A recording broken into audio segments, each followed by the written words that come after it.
અરે, આ ગણેશ અને કાર્તિકે શું કરી રહ્યા છે?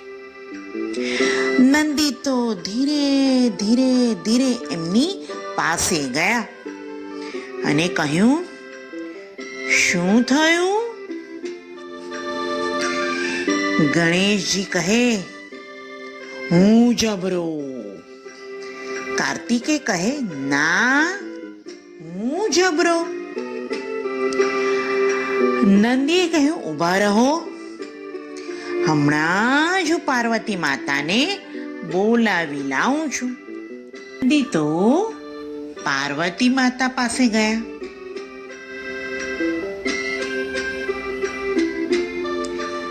માતાજી પ્રણામ.